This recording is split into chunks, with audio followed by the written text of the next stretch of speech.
Okay, hello everyone. Today we are going to be talking about different art manipulations that you can take on a just original piece of art. So today we are going to be using the example of Mona Lisa by Leonardo da Vinci. This is a very common piece of art, and I'm sure that all of you have seen it before. Um, but it's just a basic portrait, and it's pretty realistic, pretty simple. Um, and we're going to be talking about different ways that you can add your own twist to this piece of art. So, just a few examples. We have these two, which are still recognizable as the Mona Lisa, but as you can see on the left, that is pointillism. So, whichever artist created this obviously used Mona Lisa as the inspiration, but he or she decided to use pointillism and a wider array of colors to show the different textures and the background and everything like that.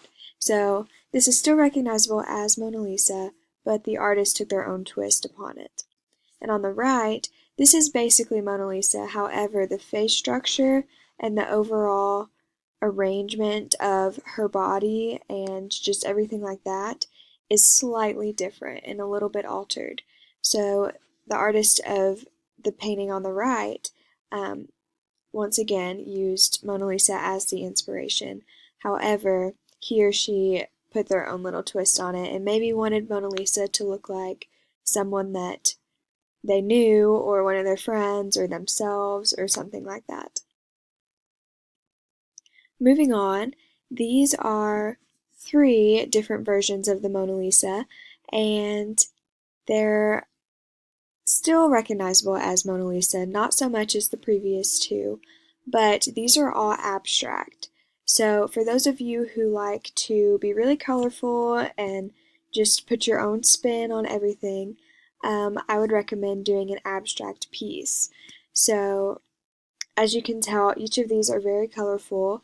The left and the middle use more geometric shapes and a wider color scheme, whereas the one on the right uses almost like a watercolor kind of effect to use the inverse colors to show the outline of the Mona Lisa. These are two more examples, and as you can see, I progress these examples as getting less and less recognizable as Mona Lisa. So on the left here, we have a painting, and I could still tell that it was Mona Lisa just because I knew what I was looking up. But if you happen to just walk in a room and look at this painting, I'm not sure if you would say, oh, that's the Mona Lisa. So this was the artist's intention, was to have an inspiration from the Mona Lisa, but to make it their own as well. And on the right, just like in the last slide, the artist was using the inverse kind of to show the outline of Mona Lisa's face. Now we're getting on to very abstract pieces, and this is more of a minimalist piece. So this is still Mona Lisa, however, the artist chose to just use lines, and red and blue were the only colors that were used. So if you want to take this approach, be very careful with it, but I do think that this is a very good way to go because sometimes less is more than overdoing it and going over the top. This is one of my favorites, so this is completely unrecognizable as Mona Lisa to me.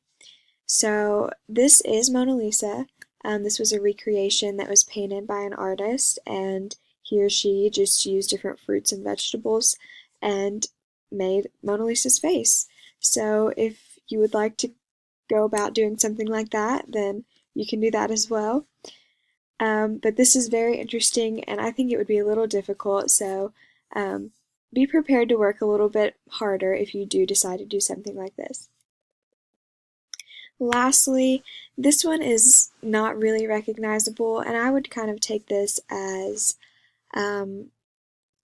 there's no bad art by any means, but for the purpose of this assignment of altering and manipulating the Mona Lisa painting, I would ask you all not to do something like this, which is just geometric shapes that don't really look like Mona Lisa or a person at all.